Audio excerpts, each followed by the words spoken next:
नमस्ते बच्चों, my self Jaiswal sir. हम पढ़ रहे हैं class 9 chapter 8 motion. So in motion we have seen in last class how to find displacement between 2 points. So किन्हीं 2 points के बीच में डिस्प्लेसमेंट पाने के लिए हमने देखा था कि there is a formula to find displacement, like if an object is traveling in a straight line and it moves from certain initial point to certain final point। जैसे एक स्ट्रेट लाइन में मोशन हो रही है और कोई भी object अगर 30 से चलता है और 30 से चलते चलते ये 20 पे चला जाता है, it moves from A and finally it reaches B. B पे चला जाता है, ए से B. So what is its displacement where O is origin. तो all the distances are measured from origin. So पूछा गया है, now if an object moves from A to B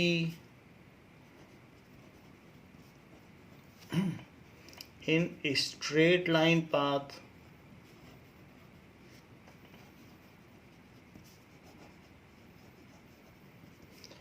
find its displacement। तो जो displacement होगा that is equals to A B.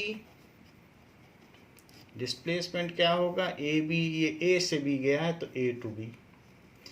That will be equal to final position minus initial position. हमेशा ये चीज़ होगी।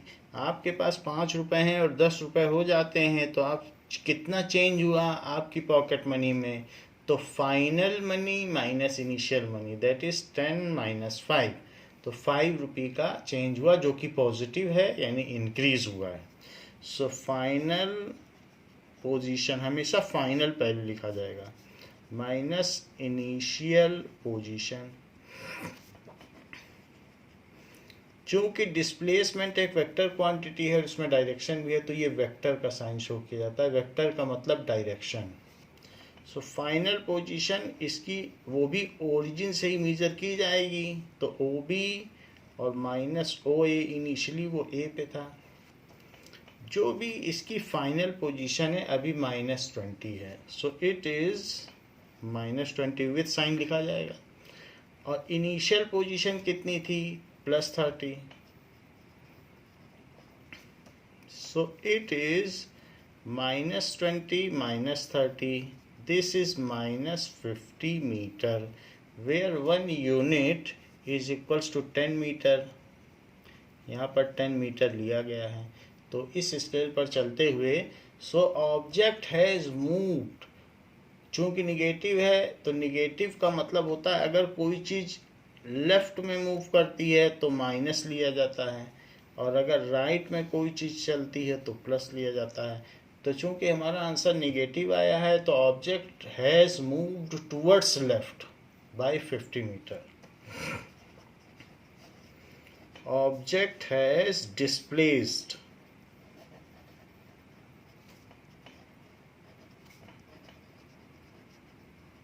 Towards left by 50 metre. Left यहाँ direction हो गई और 50 मीटर हो गया मैग्नीट्यूड।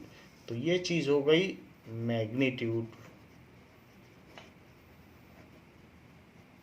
और ये है कि किधर गया वो हो गई डायरेक्शन। सो एनी क्वांटिटी यानी any physical quantity which has magnitude and direction both is called vector quantity. तो ये बात हमने आपको बता दी थी कि any physical quantity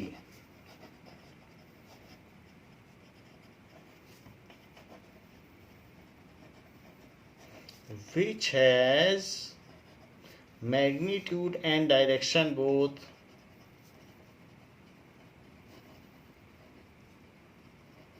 Magnitude and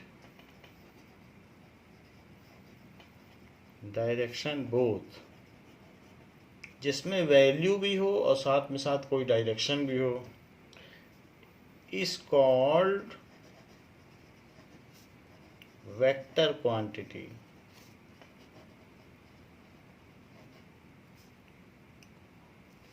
सो उसे वेक्टर क्वांटिटी कहेंगे।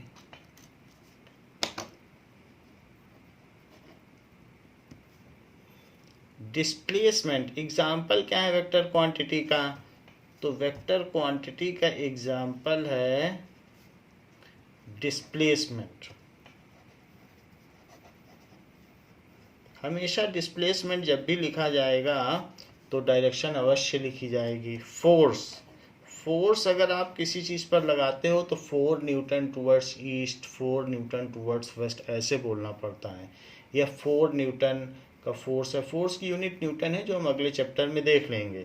तो फोर्स हमेशा डायरेक्शन के साथ होता है। वेट, किसी भी चीज़ का वेट है वो डाउनवर्ड होता है। सो वेट भी एक डायरेक्शनल क्वांटिटी है। सो ये सारी चीज़ें हम देख रहे हैं, ये सब चीज़ों में डायरेक्शन होता है। Now there are some physical quantity which has magnitude only, उनका कोई डायरेक्शन नहीं होता है। So any physical quantity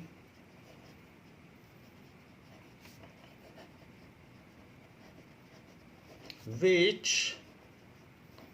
has magnitude only but no direction, magnitude only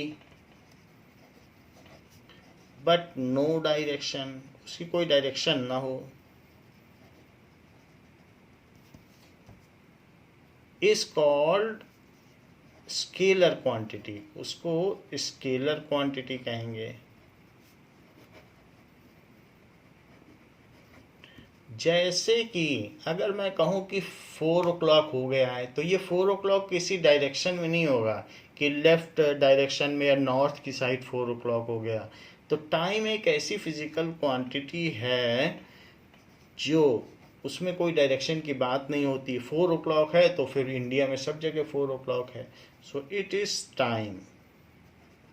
4 kilo आलू, 4 kg आलू है तो उसमें अमाउंट ऑफ मास है, उसके लिए कोई डायरेक्शन नहीं है कि लेफ्ट में 4 किलो आलू है, राइट में 5 किलो आलू है। सो किसी चीज़ का जो मास है, किसी चीज़ की डेंसिटी दैट इज़ 4 kg पर मीटर क्यूब, उसका भी कुछ भी नहीं होता है।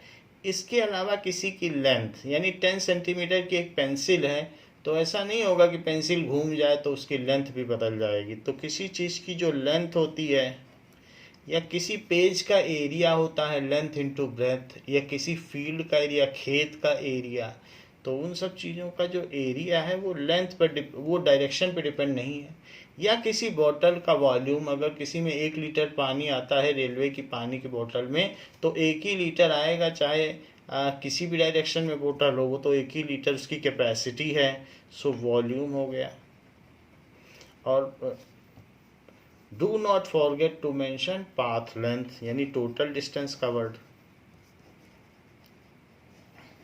सो पाथ लेंथ भी स्केलर क्वांटिटी हो गई।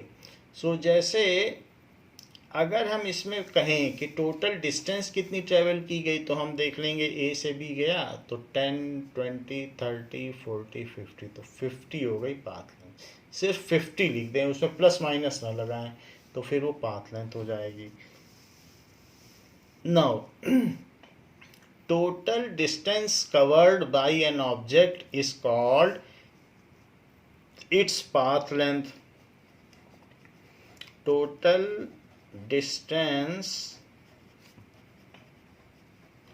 covered by an object is called its path length.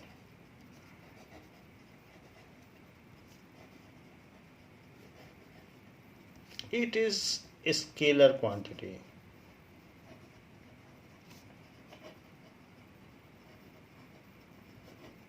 ये स्केलर क्वांटिटी होती है, it has magnitude only,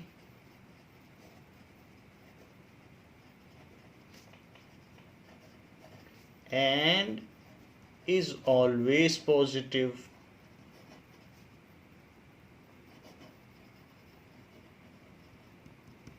Its unit is metre, so इसकी यूनिट मीटर होती है, या फिर एम भी लिख सकते हैं। जैसे कि कोई चीज़ अगर ऐसे चल रही है कर्व्ड पाथ में, तो ए से बी होते हुए वो सी पे पहुंच गई, so it has moved from A B and then reaches to C. This is its initial point and this is its final point. And तो टोटल इस ये कितनी लेंथ चली है, दैट इज 15 मीटर। तो इसकी पाथ लेंथ 15 मीटर हो गई। So here in given figure जो पाथ लेंथ है उसमें प्लस माइनस कुछ नहीं लगेगा, it is equals to 15 metre. बस 15 मीटर उसने टोटल डिस्टेंस इस रास्ते से चली है। लेकिन कोई ये भी पूछ सकता है कि शॉर्टेस्ट डिस्टेंस कितनी है, तो शॉर्टेस्ट डिस्टेंस AC है, वो 10 मीटर ही होगी। सो the shortest distance between initial point and final point is called displacement and it is vector quantity, it has direction। तो चीज कहाँ से कहाँ मूव हुई है, टूवर्ड्स राइट हुई है, तो राइट डायरेक्शन है। राइट में मूव करेगी तो प्लस लगा देना, लेफ्ट की ओर चलती है तो माइनस लगा देना। द शॉर्टेस्ट डिस्टेंस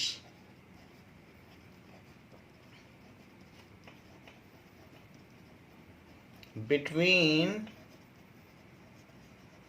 ये तो बात है टोटल डिस्टेंस कवर्ड और ये है shortest distance covered, between initial point and final point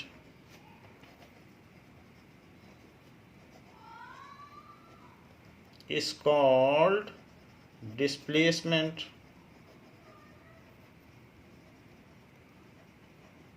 उसको डिस्प्लेसमेंट कहेंगे। It is vector quantity, vector quantity। Now, तो ये एक वेक्टर क्वांटिटी होगी।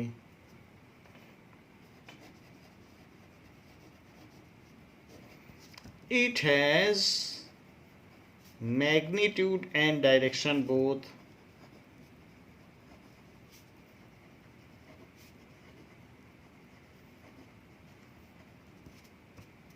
both it may be positive or negative। अगर राइट चली तो पॉजिटिव हो जाएगा, लेफ्ट चली तो निगेटिव हो जाएगा। इट मे बी पॉजिटिव और निगेटिव, ये चीज हो गई। तो यहाँ डिस्प्लेसमेंट हमने 10 मीटर दिखाया है। So displacement is 10 metre towards right. Direction भी हमने बताई, नहीं बताएंगे तो 5 में से 2.5 मार्क्स मिलेंगे, 2.5 मार्क्स नहीं मिलेंगे। राइट के 2.5 मार्क्स हैं। सो टूवर्ड्स राइट ये हो गई डायरेक्शन, ये हो गया ये। तो इस तरीके से आप ऐसे लिख सकते हैं, और ऐसे न लिखना चाहें तो एक और भी तरीका है कि AB is equals to plus 10 metre. तो प्लस साइन ये बता देगा कि आप राइट में गए हैं, क्योंकि plus sign denotes that you have moved towards right and negative sign denotes that you have moved towards left. Now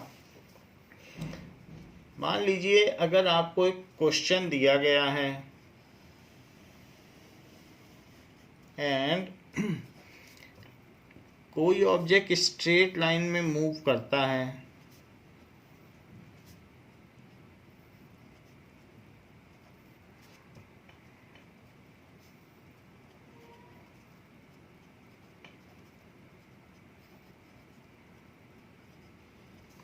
और वो कहाँ से कहाँ मूव करता है, पहले यहाँ से मूव करता है इधर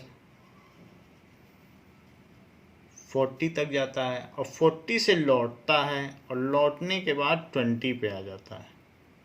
ये तो पहले वो ए पे था, यहाँ से चला तो चलते चलते बी पे पहुँचा और बी से फिर लौट के वो सी पे पहुँचा। तो आपसे पूछा जा रहा है what is displacement and path length. What is displacement and path length.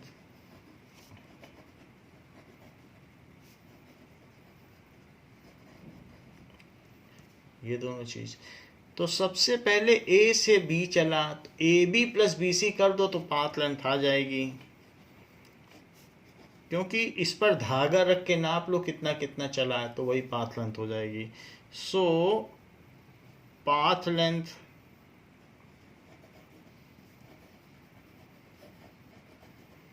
Is equals to A B plus B C. इसके ऊपर वेक्टर नहीं लगाते हैं, बस ऐसे ही लिखेंगे। सो ए बी कितना चला 10 10 20 30 40 50 60। सो यहाँ से यहाँ तक चल के वो 60 चला है। अब लौटा कितना 10 20। So this is 60 plus 20। सबको बस जोड़ते ही चले जाओ। जैसे स्कूटर होती है या बाइक है तो उसमें डिस्टेंस के लिए एक ओडोमीटर या मीटर लगा होता है, वो टोटल डिस्टेंस जोड़ता ही चला जाता है। जब पापा बाजार जाते हैं तो भी ऐड करता है और बाजार से घर आते हैं तो भी ऐड करता है। तो total distance travel by a vehicle या automobile it is shown by odometer. अब देखें तो ये 80 मीटर चला है तो सिर्फ 80 मीटर लिख देंगे, इसकी पाथ लेंथ हो गई। अब बात आती है डिस्प्लेसमेंट की। सो लौटा है तो भी हमने जोड़ा है। नाउ डिस्प्लेसमेंट क्या होता है,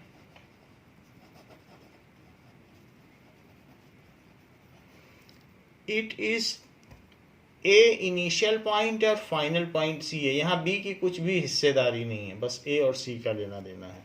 इट इज ए सी, ए से सी गया। आप मान लीजिए दिल्ली से कलकत्ता गए और कलकत्ता से मद्रास गए, सो आपका ये माना जाएगा दिल्ली से कोलकाता गए और कोलकाता से आप चेन्नई गए, तो ये माना जाएगा आप दिल्ली से चेन्नई गए। तो ये चीज़ है, कहीं से कहीं भी जाओ, the shortest distance between initial and final point is displacement. तो इनिशियल ये है और फाइनल ये है, तो बस ए और सी लिया जाएगा। बीच का कहाँ कहाँ गया उससे कोई लेना देना नहीं होता है डिस्प्लेसमेंट में। So this is A to C, you have moved from A is the initial point and C is the final point.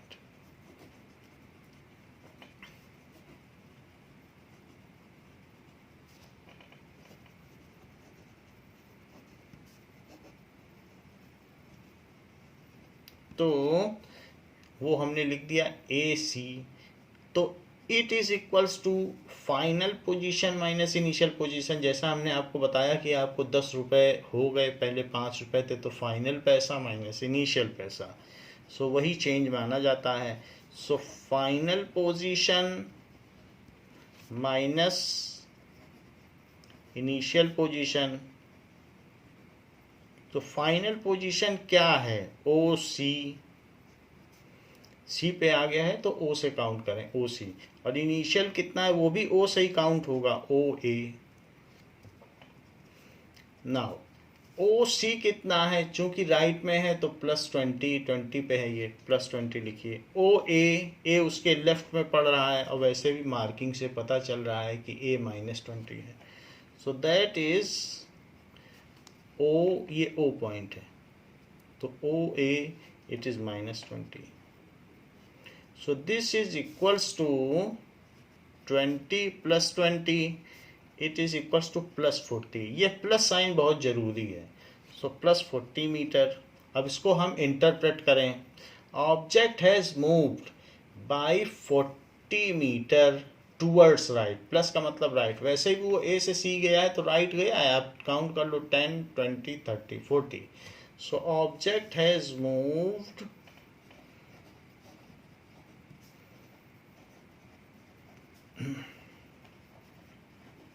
by 40 meter towards right,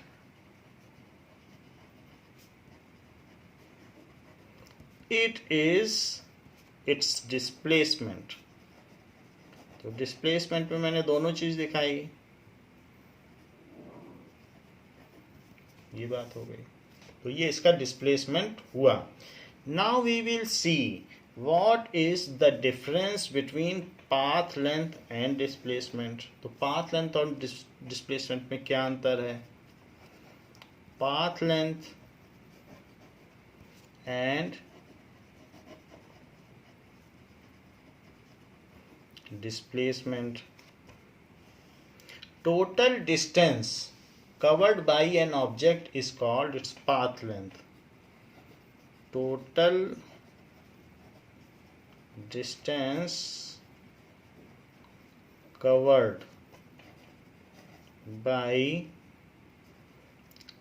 an object is its path length. आप देख लीजिए कि path length कितनी पाई गई. Path length 80 metre थी और displacement 40 ही है क्योंकि शॉर्टेस्ट है. So path length is total distance covered, जबकि it is the shortest distance between initial point and final point. It is the shortest distance, दोनों की यूनिट मीटर है, between initial point and final point.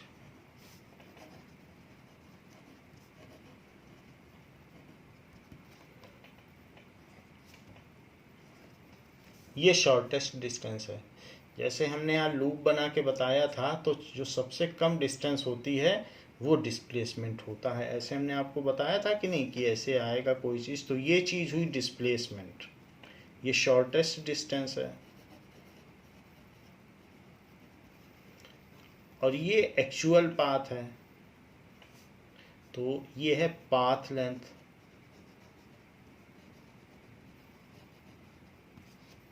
ठीक है. So path length वो है जिसमें actual path है, ऑब्जेक्ट मूव करता है, और डिस्प्लेसमेंट तो शॉर्टेस्ट डिस्टेंस है. ऑब्जेक्ट अगर स्ट्रेट लाइन में मूव कर रहा है एक ही डायरेक्शन में, तो हम कह सकते हैं कि तब वो एक्चुअल पाथ है. अदरवाइज जरूरी नहीं है कि डिस्प्लेसमेंट एक्चुअल पाथ हो. अगर वो कर्व पाथ में मूव कर रहा है तो डिस्प्लेसमेंट वो एक्चुअल रास्ता नहीं है जिस पर वो चलता है. Now it is scalar quantity.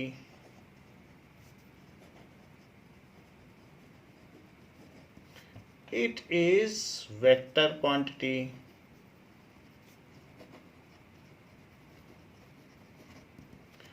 As it has magnitude only, as it has magnitude only, as it has magnitude and direction both. Magnitude and direction इसमें दोनों होती है. जैसे राइट है तो ये डायरेक्शन हो गई डिस्प्लेसमेंट में. इसके अलावा it is always positive. It is always positive. It may be positive और निगेटिव. यहाँ प्लस आया है, पीछे एक सवाल किया था तो निगेटिव आ गया था. So it may be positive or negative. It is the length of actual path covered. It is the length of actual path covered. It may और may not be actual path. अगर कोई चीज़ train एक ही direction में सीधी चल रही है तो तब तो एक्चुअल पाथ है, और अगर कोई चीज़ हम जैसे रास्ते पे चल रहे हैं या बाजार में जा रहे हैं तो शॉर्टेस्ट डिस्टेंस और हम जहाँ जहाँ जा रहे हैं वो दोनों एक जैसा नहीं होगा, क्योंकि हम किसी दुकान से किसी में जाएंगे, किसी से किसी में, तो इनिशियल और फाइनल पॉइंट की जो स्केल से मिलाई गई डिस्टेंस है और हमारा आना जाना वो दोनों अलग अलग हैं। सो इट मे और मे नॉट बी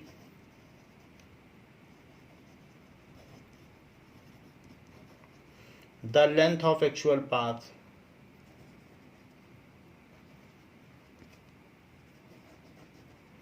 लेंथ भी होगी और इसमें डायरेक्शन, क्योंकि डिस्प्लेसमेंट के तो दोनों एस्पेक्ट होते हैं ऑफ एक्चुअल पाथ।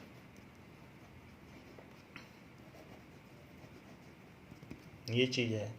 इसके अलावा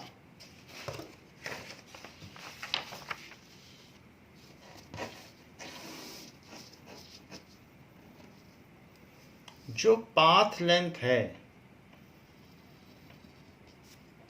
सो पाथ लेंथ इज, देखिए डिस्प्लेसमेंट में तो दो चीज़ें होती हैं, डिस्प्लेसमेंट में मैग्नीट्यूड एंड डायरेक्शन होती है। तो जैसे आप ये समझिए कि कोई एक दो लोगों में हम कंपैरिजन कर रहे हैं, अलका और मीना में, तो मीना सिर्फ पढ़ाई करती है और अलका पढ़ाई भी करती है, एकेडमिक्स भी करती है और डांसिंग भी करती है। तो हम कहेंगे कि मीना इज फास्टर, या ये कह सकते हैं more smart then in study then academic Alka, क्योंकि अलका के पास दो एस्पेक्ट हैं, उसको डांसिंग भी आती है। तो हम ये नहीं कह सकते हैं कि Meena is smarter then Alka, क्योंकि डांसिंग के केस में तो वो अलका से ज़्यादा नहीं हो सकती है, उसे डांसिंग मीना को आती ही नहीं है। So Meena is smarter than academic Alka, ये चीज़ है। And Meena is not smarter than dancing Alka, क्योंकि मीना को तो डांसिंग आती ही नहीं है। तो ऐसे ही जब हम पाथ लेंथ और डिस्प्लेसमेंट में कंपैरिजन करते हैं तो डिस्प्लेसमेंट के सिर्फ मैग्नीट्यूड से ही इसका कंपैरिजन हो पाएगा, डायरेक्शन से हो ही नहीं पाएगा, क्योंकि इसके पास तो डायरेक्शन है ही नहीं। तो इसलिए पाथ लेंथ एंड डिस्प्लेसमेंट, सो जैसे यहाँ पर एक ऑब्जेक्ट ए बी सी यहाँ पहुँच जाता है, तो दिस इज 15 मीटर और शॉर्टेस्ट डिस्टेंस 10 मीटर है। सो पाथ लेंथ जो होती है, path length is greater than, अगर एक ही लाइन में चले गए तब और एक ही डायरेक्शन में चले गए तब तो पाथ लेंथ और डिस्प्लेसमेंट दोनों इक्वल होंगे, क्योंकि उसने कर्व्ड पाथ अपनाया ही नहीं। लेकिन अगर कर्व्ड में गए तो ज़्यादा भी हो सकता है, तो पाथ लेंथ या तो इक्वल होगी या ज़्यादा होगी। सो पाथ लेंथ इज इक्वल और greater then the magnitude of displacement. क्यों? क्योंकि डिस्प्लेसमेंट के दो एस्पेक्ट हैं, वो डायरेक्शन भी रखता है और मैग्नीट्यूड भी। तो इसलिए पाथ लेंथ की तुलना डिस्प्लेसमेंट के सिर्फ मैग्नीट्यूड से हो सकती है। So path length is equal to और greater than, either equal to और greater than magnitude of displacement. सिर्फ डिस्प्लेसमेंट लिखेंगे तो गलत हो जाएगा, क्योंकि डिस्प्लेसमेंट के पास दो चीजें हैं, magnitude of displacement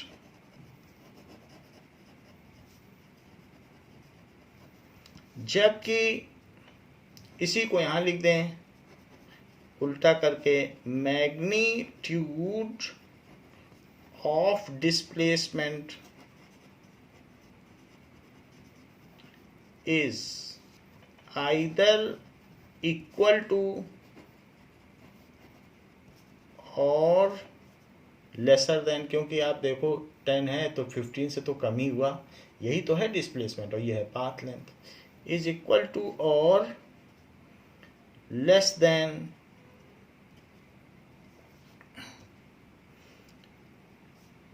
path length, तो ये लेसर देन हो गया, लेसर देन पाथ लेंथ है। एक चीज और है, मान लीजिए आप कहीं से निकले और घूम फिर के बाजार से होते हुए घर आ गए, तो निकले ए से थे और वापस ए पे ही आ गए, तो आपका डिस्प्लेसमेंट जीरो हो गया, क्योंकि आप गए और फिर घर से आ गए, तो इनिशियल और इनिशियल पॉइंट कोइंसाइड कर गया। जबकि अगर मैं पाथ लेंथ की बात करूं तो स्कूटर में तो रीडिंग आगे बढ़ गई, तो हो सकता है 15 मीटर आप चल के आ गए, लेकिन डिस्प्लेसमेंट तो जीरो रहा। If object moves then its path length is never zero. If object moves and comes back to initial point then its displacement is zero. If object moves then its path length is never zero. If object moves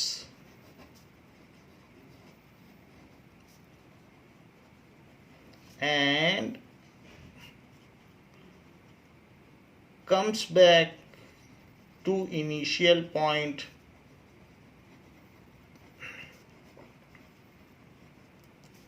its displacement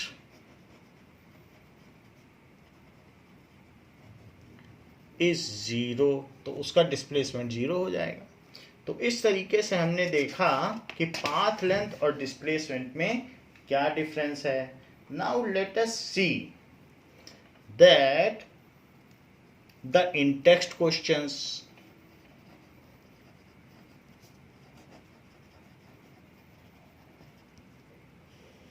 page number 100।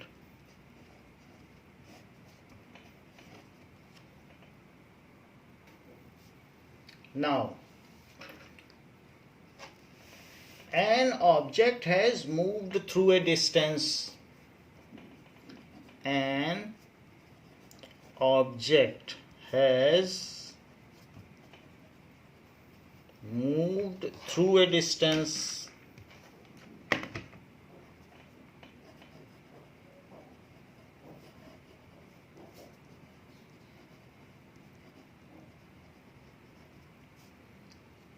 Can it have zero displacement?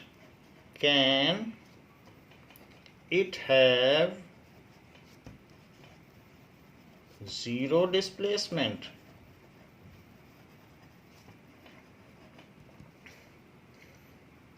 If yes, support your answer with an example. If yes, support your answer with example.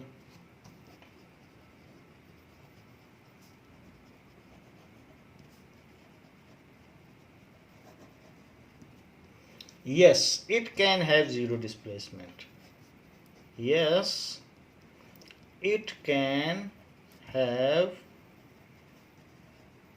zero displacement if its initial and final points coincide, जैसा कि ऊपर दिखाया गया, वहीं से चले वहीं चले आए। If its initial and final point या पोजीशन कोइंसाइड, यदि इसका प्रारंभिक और इसका अंतिम बिंदु एक दूसरे के ऊपर हो, उसी बिंदु पर हो, तो कहा जाएगा कि उसका जो विस्थापन है वो शून्य है। सो जैसे if a ball is thrown upward and it comes back then its displacement is zero, वो वहीं गिरेगी अगर अपवर्ड फेंका जाए। तो इसका एग्जाम्पल क्या हुआ? If a ball is thrown vertically upward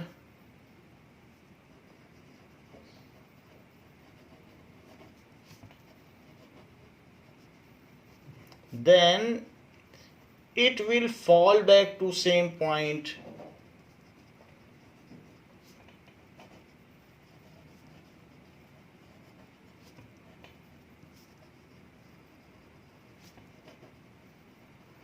and its displacement will be 0.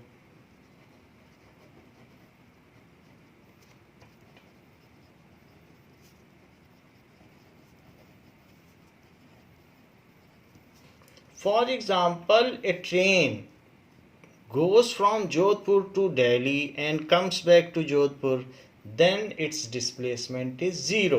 तो फिर वो वहीं आ गई वापस. इसी तरीके से if we go to market and come back home, then our displacement is 0. So in this way ये कहा जा सकता है there are several examples. Second, a farmer moves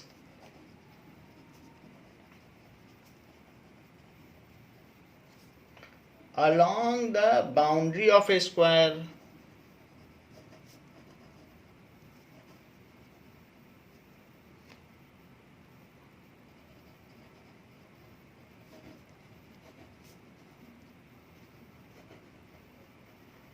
so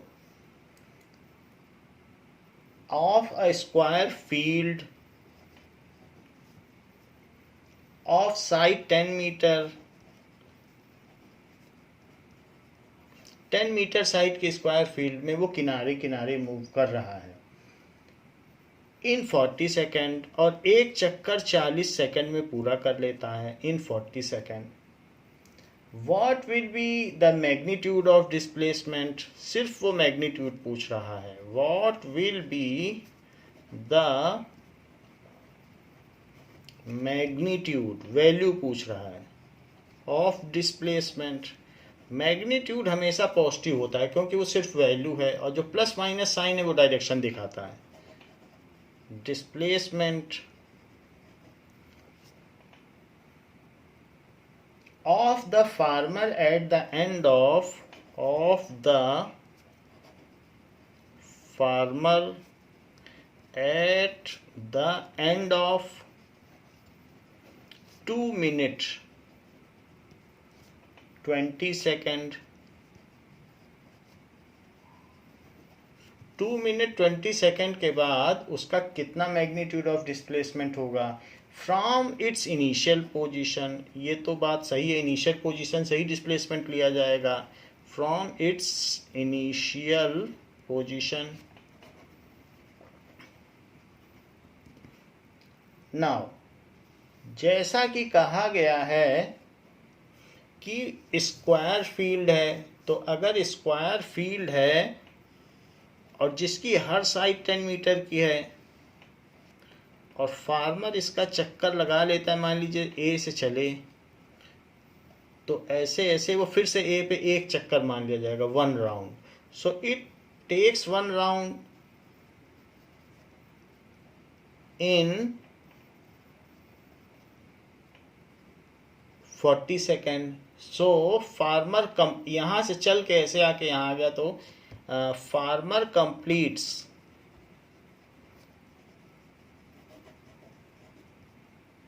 one round in 40 second. उसने टोटल कितना चला है side of field. उसने 2 minute 20 सेकेंड चला है. सो 2 minute 20 सेकेंड कितना होता है 2 into 60 कर दो क्योंकि 1 मिनट में 60 सेकेंड होते हैं और 20 सेकेंड और है. So this is 120 plus 20 second. So this is 140 second. 140 second. अगर 40 सेकेंड में एक चक्कर लगाता है तो 80 सेकेंड में कितना चक्कर लगाएगा 2 चक्कर लगाएगा 2 राउंड्स 30. तो 120 सेकेंड में कितने चक्कर लगाएगा 3 राउंड्स. तो हमें अगर नंबर ऑफ राउंड्स चाहिए कि वास्तव में इतने टाइम में उसने कितने चक्कर लगाए. So number of rounds is equal to total time कि कितने टाइम चला है. मान लो 120 सेकेंड चला है और time taken to complete 1 round. Time taken for 1 round. तो हमें इससे ये पता चल जाएगा कि उसने कितने चक्कर लगाए. तो टोटल टाइम उसने कितना लिया. उसने टोटल टाइम लिया है 2 140 second. He has taken total time as 140 second. Now अब जरा देखें कि it is equals to 140 second और डिवाइडेड बाई 40 सेकेंड पर राउंड. तो सेकेंड से सेकेंड कट गया और राउंड ऊपर चला गया और 0 से 0 कट गया. अब 14/2 बचा है तो 2 से कट करिए 7/2. सो 7/2 कितना होता है 3.5 और राउंड तो ऊपर चला गया तो 3.5 राउंड. उसने 3.5 राउंड कंप्लीट कर लिए. अब जरा देखिए, इफ ही मूव्स फ्रॉम ए, ही और she moves from A and 3.5 rounds उसने कंप्लीट किए. ये देखिए 3.5 राउंड. तो एक चक्कर चलेगा तो यहाँ से चल के आ गया 1 राउंड, 2 राउंड, 3 राउंड और फिर हाफ और चलेगा. हाफ का मतलब यहाँ. So he will reach at B. If he or she starts from A, then after 3.5 round, एक चक्कर, 2 चक्कर, 3 चक्कर और आधा चक्कर, तो 3.5 राउंड्स के बाद वो B पे होगा. If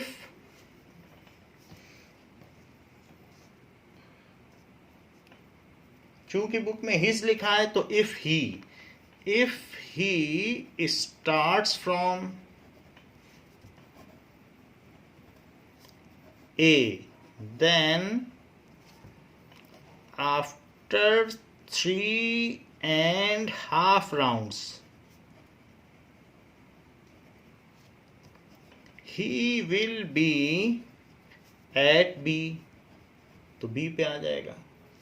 तो अब अगर वो B पे आ गया है तो उसका डिस्प्लेसमेंट का मैग्नीट्यूड क्या होगा. तो शॉर्टेस्ट डिस्टेंस होती है तो इनिशियल पॉइंट से B को मिला दीजिए. ये तो ये शॉर्टेस्ट डिस्टेंस होगी और ये 90 डिग्री है क्योंकि स्क्वायर है. इसे भी कुछ ले लीजिए C. So the shortest distance या displacement is AB. So magnitude of displacement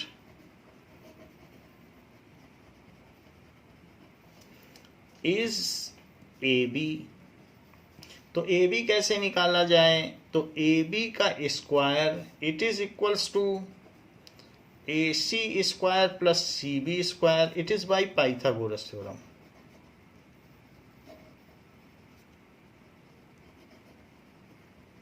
क्योंकि राइट एंगल ट्रायंगल में लगाई जा सकती है. तो it is 10 square plus 10 square. So it is 100 plus 100. So this is 200. फिर अगर हम इसका रूट ले लें तो AB आ जाएगा.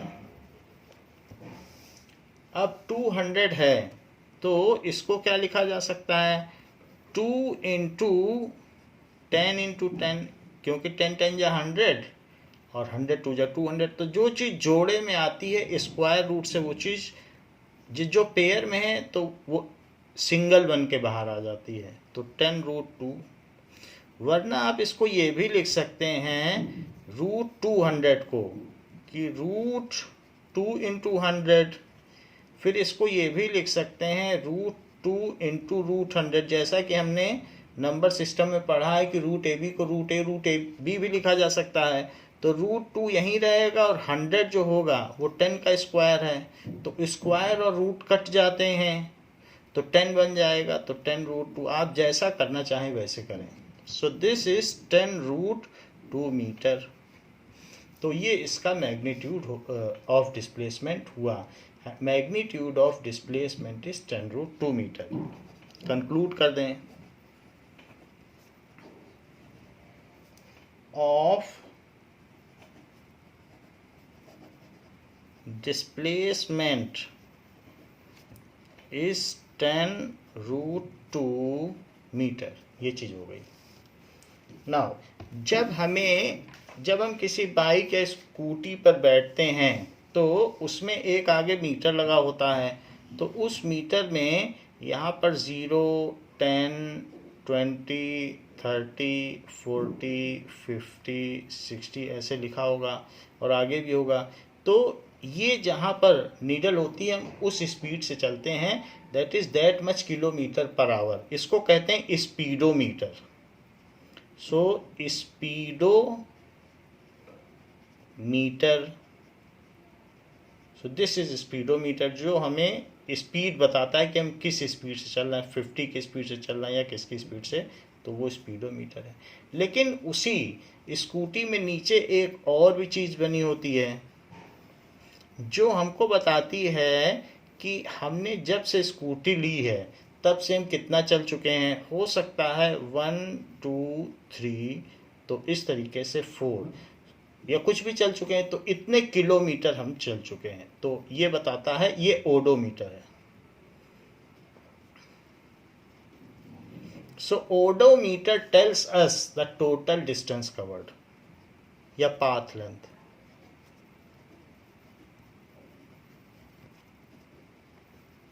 हम कहीं भी जाएंगे इसकी सुई बढ़ती ही चली जाएगी या इसका डिजिट बढ़ता चला जाएगा, that is path length. Yeah. Now third question asks, which of the following is true for displacement? Which of the following is true for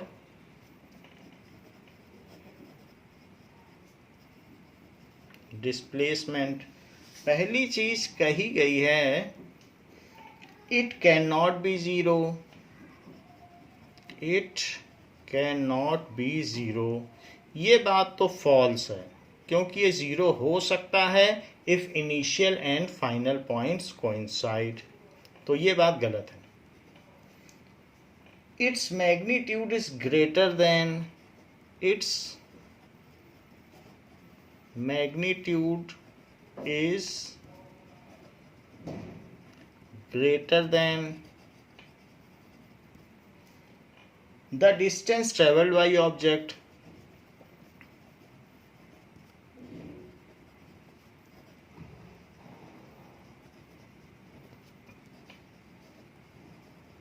ये भी बात गलत है। ऐसा क्यों? क्योंकि डिस्टेंस ट्रेवल्ड बाई ऑब्जेक्ट ही ज़्यादा होगी और डिस्प्लेसमेंट हमेशा कम होगा। ये डिस्टेंस ट्रेवल्ड बाई ऑब्जेक्ट है और ये है डिस्प्लेसमेंट। तो क्या डिस्प्लेसमेंट आपको ज़्यादा लग रहा है? नहीं, मैं ये डिस्टेंस ट्रेवल्ड बाई ऑब्जेक्ट यानी पाथ लेंथ बड़ी होती है, डिस्प्लेसमेंट कभी भी बड़ा हो ही नहीं सकता।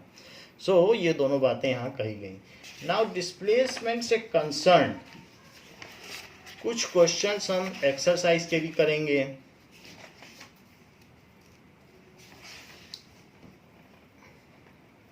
क्वेश्चन नंबर 1 ऑफ एक्सरसाइजेस, तो ये क्या कहता है? Now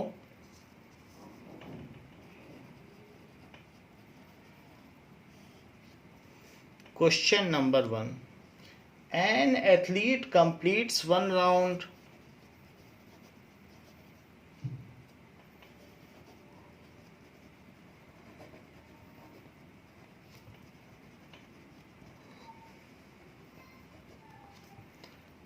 of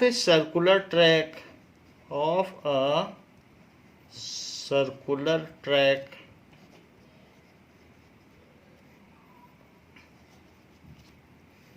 of diameter 200 meter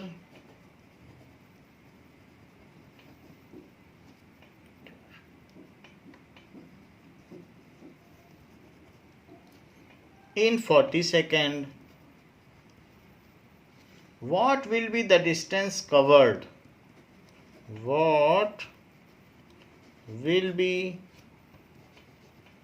the distance covered?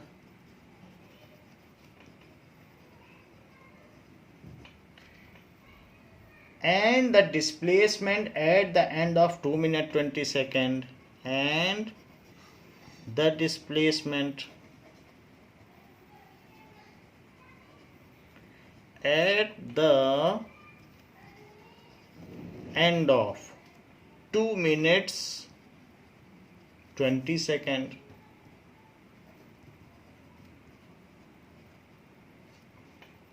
ये बात कही गई है कि अगर वो सर्कुलर पाथ में कोई एथलीट चक्कर लगाता है और एक चक्कर 40 सेकंड में पूरा कर लेता है, जिसका कि डायामीटर 200 मीटर है, तो वो 2 मिनट 20 सेकंड में कितना डिस्प्लेसमेंट कर लेगा, इस चीज को हमें बताना है।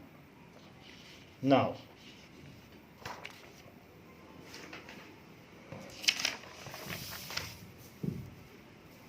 so the athlete moves in a circular path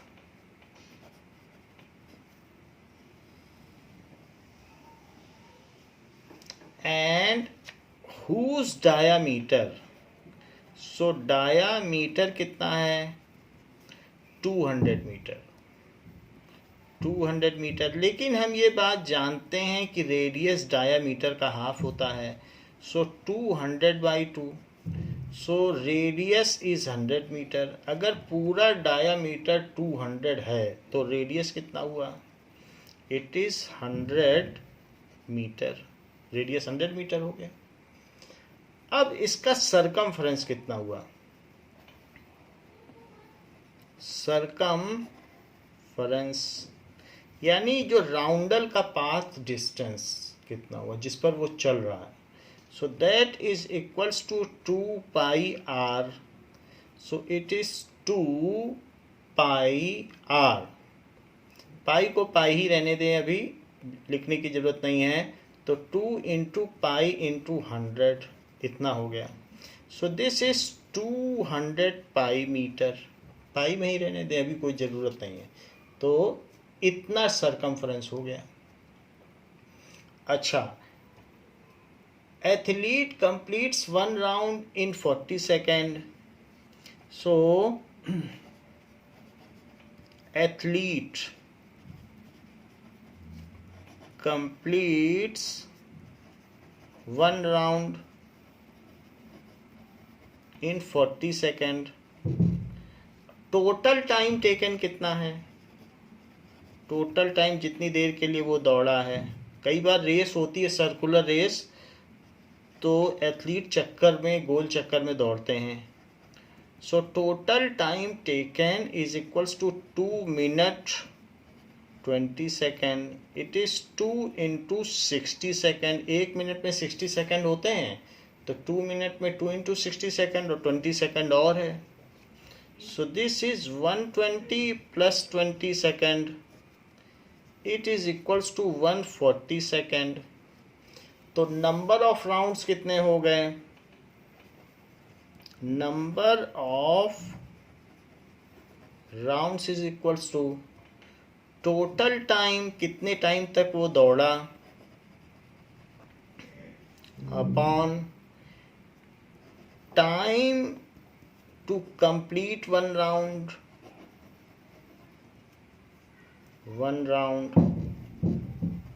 so total time जितनी देर के लिए वो दौड़ा है इट इज 140 सेकेंड, और 40 सेकेंड लेता है वो पर राउंड, पर राउंड, जैसे पिछले सवाल में किया था। तो सेकेंड से सेकेंड कट गया, 0 से 0 कट गया, 2 से यहाँ 7 आया और ये 2 आया, तो 7/2 कितना होता है, राउंड ऊपर चला गया, सो it is 3.5 round,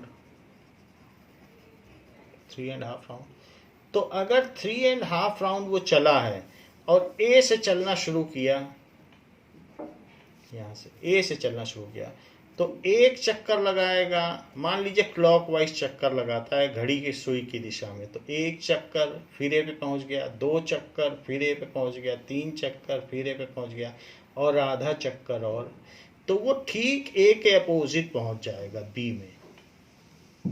so if athlete starts from A, then after 3.5 rounds, 1, 2, 3.5, so if athlete starts from A,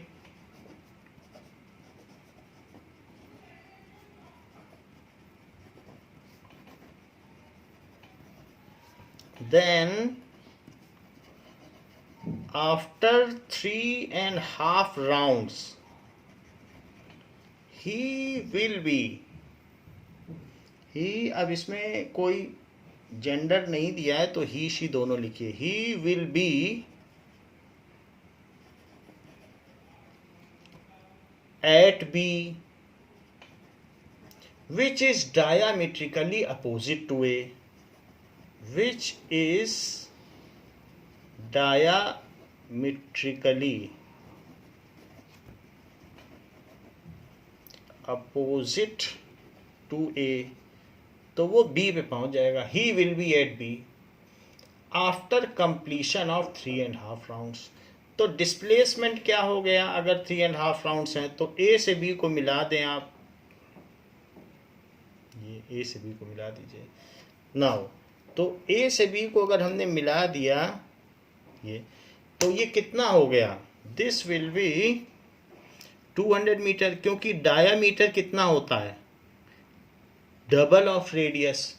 तो उसका डिस्प्लेसमेंट कितना हो गया, तो उसका डिस्प्लेसमेंट हो गया 200 metre. So displacement, magnitude of displacement क्या हो गया, 200 metre. So magnitude of displacement, जिस पॉइंट से चालू किया था पार्क के, उसी पॉइंट के अपोजिट वो पहुंच गया है, इज इक्वल्स टू 200 मीटर। जितना डायामीटर है उतना ही उसका डिस्प्लेसमेंट है, लेकिन वो साथ में पूछ रहा है total distance covered. So total distance covered क्या होती है, वही तो पाथ लेंथ होती है। So path length is equals to total distance covered, it is equals to number of rounds into circumference, यानी एक चक्कर में सरकमफ्रेंस के बराबर दौड़ेगा और 3.5 राउंड्स में उतने टाइम्स वो और दौड़ लेगा। सो number of rounds into circumference, कितने राउंड उसने लिए, 3.5 लिए, 3.5 लिखना चाहो 3.5 लिखो, नहीं तो 7/2 लिखो। मिक्स फ्रैक्शन में तो कैलकुलेट नहीं हो सकता है, इसलिए नंबर ऑफ राउंड्स को 7/2 लिखना ज़्यादा ठीक है, तो मैं 7/2 लिख रहा हूँ। अच्छा, सरकमफ्रेंस कितनी थी, 2πr थी, 2πr थी, या फिर आपने सरकमफ्रेंस निकाली थी 200 पाई, तो 200 पाई लिख लो। 200 पाई, 200 पाई, लेकिन अब पाई की वैल्यू डाल दो यहाँ पर। पहले भी डाल सकते थे, आपकी मर्जी थी तो पहले भी डाल देते, मैं यहाँ पे डाल देता हूँ। तो 22/7 पाई की वैल्यू 22/7 के करीब होती है। सो 7 कट गया, अगर 2 से कट करेंगे तो ये 100 हो जाएगा, और फिर ये 2200 हो जाएगा। तो दिस इज 2200 मीटर। आपने देखा पाथ लेंथ कितनी ज़्यादा है, डिस्प्लेसमेंट तो 200 मीटर ही है और पाथ लेंथ 2200 मीटर हो गई, काफ़ी ज़्यादा हो गई। तो ये बात हमें ध्यान रखनी चाहिए हमेशा, path length is greater than the displacement, magnitude of displacement, magnitude अवश्य लगाएं। तो ये बात यहाँ पर पता चल गई। Path length in automobiles, path length is measured by odometer. In, ये नोट है, in automobile path length is measured by odometer। Displacement को मेजर करने के लिए कोई भी ऐसा इंस्ट्रूमेंट नहीं है, क्योंकि स्कूटर डायरेक्शन तो देख नहीं सकता है, तो जहाँ जहाँ चलता है, जितना पहिया घूमता है उतना मीटर घूमता है। तो इस तरीके से ओडोमीटर से हम पाथ लेंथ पता कर सकते हैं। तो बच्चों, इस क्लास के लिए इतना ही, इसके आगे नेक्स्ट क्लास में आपको बताया जाएगा। थैंक यू बच्चों।